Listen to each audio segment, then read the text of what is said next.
Welcome back to my channel your online teacher. +1 ആണെങ്കിലും +2 ആണെന്നുണ്ടെങ്കിലും നമുക്ക് 8 മാർക്കിന് വരുന്ന ഒരു ക്വസ്റ്റ്യനാണ്. നമുക്ക് ഒരു പരിചയമില്ലാത്ത ഒരു പോയം തന്നിട്ട് അതിൻ്റെ അപ്രീസിയേഷൻ കൂടുതലും ഇപ്പോൾ ചോദിക്കുന്നത് ഒരു കമ്പാരിസണിൻ്റെ രീതിയിലാണ്. അതായത് നമ്മൾ പഠിച്ചിട്ടുള്ള ഒരു പോയമായിട്ട് കമ്പയർ ചെയ്ത് കമ്പാരിസൺ എന്ന് പറഞ്ഞിട്ടാണ് ചോദിക്കുക. അപ്പോൾ നമുക്ക് ഒന്നും അറിയാത്ത ഒരു പോയമാണെങ്കിൽ കൂടിയും ഈ ഒരു ഫോമാറ്റ് നിങ്ങൾ പഠിച്ചു കഴിഞ്ഞാൽ നിങ്ങൾക്ക് കമ്പാരിസൺ അടിപൊളിയായിട്ട് എഴുതാനും പറ്റും. ആ 8 മാർക്ക് അങ്ങനെ തന്നെ സ്കോർ ചെയ്യാനും വേണ്ടിയിട്ട് സാധിക്കും. അതുകൊണ്ട് ഈ വീഡിയോ അവസാനം വരെ മുഴുവനായിട്ട് കാണാം. 8 മാർക്ക് കിട്ടണമെങ്കിൽ എന്ത് ചെയ്യുക, വീഡിയോ ഒന്ന് ലൈക്കും ചെയ്യാം കേട്ടോ. നമുക്ക് ഈ ഒരു ഫോമാറ്റ് കീപ്പ് ചെയ്താൽ മതി, ഏത് പോയം ചോദിച്ചാലും. സോ ക്രിട്ടിക്കൽ അപ്രീസിയേഷൻ അല്ലെങ്കിൽ കമ്പാരിസൺ ഏകദേശം സെയിം ആണ്.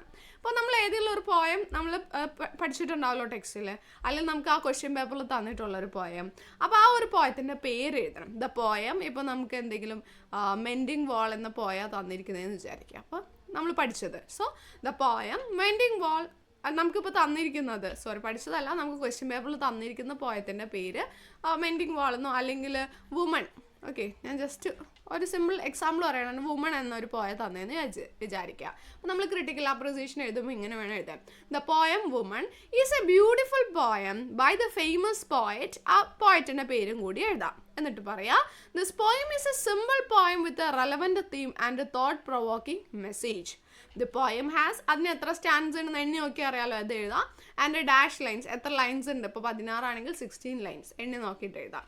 The whole poem is fantastic and super.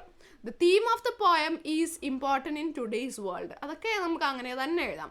I love the poem mainly the lines. നമുക്ക് അതിൽ നിന്ന് ഇഷ്ടപ്പെട്ട ലൈൻസ് ഇതൊക്കെയാണെന്ന് പറഞ്ഞിട്ട് 1-2 ലൈനും കൂടി ആ ക്വസ്റ്റ്യൻ പേപ്പറിൽ നിന്ന് അങ്ങനെ തന്നെ എടുത്തെഴുതാം.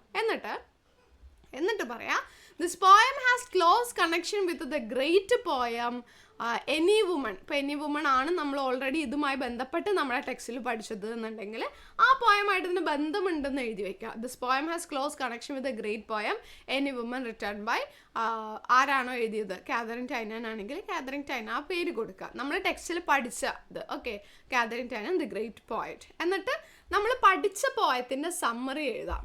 Right the summary of the poem you have studied. അതിൻ്റെ സമ്മറി എഴുതാം. അതായത് നമുക്ക് ക്വസ്റ്റ്യനിൽ തന്നത് ക്വസ്റ്റ്യൻ പേപ്പറിൽ തന്നിരിക്കുന്ന പോയത്തിൻ്റെ സമ്മറി എടുത്ത് എഴുതാം. ദെൻ മറ്റേത് ഓൾറെഡി നമ്മൾ പഠിച്ചു കഴിഞ്ഞതാണ് ടെക്സ്റ്റ്. അതിൻ്റെ കൂടി സമ്മറി വേണമെങ്കിൽ ജസ്റ്റ് ഇതിൻ്റെ കൂട്ടത്തിൽ എഴുതിക്കോ. 2 പോയത്തിൻ്റെയും സമ്മറി ഇവിടെ എഴുതാം. എന്നിട്ട് പറയാം, both poems have musical quality. The poet employed many poetic devices. Like ഇതിൽ ഒരുപാട് പോയറ്റിക് ഡിവൈസസ് ഉണ്ട്. ആ 2 പോയത്തിലുള്ള പോയറ്റിക് ഡിവൈസസ് ഒക്കെ ഇവിടെ എടുത്തെഴുതാം. And the word pictures in both poems are wonderful. 2 പോയത്തിലും നല്ല അടിപൊളി പിക്ചേഴ്സ് ഉണ്ട്, വേർഡ് പിക്ചേഴ്സ് ഉണ്ടെന്ന് പറഞ്ഞിട്ട് അതും കുറച്ചൊന്നും ഇതിലേക്ക് എടുത്തെഴുതാം. Every one can enjoy the 2 poems. അതിനൊരു റൈമിംഗ് സ്കീം ഉണ്ടെങ്കിൽ റൈം സ്കീം ഉണ്ടെന്ന് പറഞ്ഞിട്ട് ആ റൈം സ്കീം എഴുതാം. ഇല്ലെങ്കിൽ ഇതിന് റൈം സ്കീമൊന്നും ഇല്ല എന്ന് പറഞ്ഞിട്ട് എഴുതാം. And both the poems are visual feast to readers. They are musical treat to ears.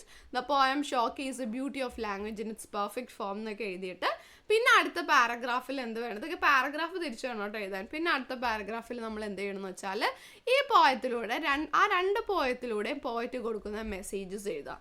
അതിനുശേഷം 2 പോയത്തിലും പറ്റിയും നിങ്ങൾക്കുള്ള ഒപ്പീനിയൻ എഴുതാം. ഇത്ര എഴുതി കഴിഞ്ഞാൽ നമുക്ക് 8 മാർക്കിന് 2.5 പേജിലേക്ക് എഴുതാനുള്ളതായിട്ടുണ്ട്.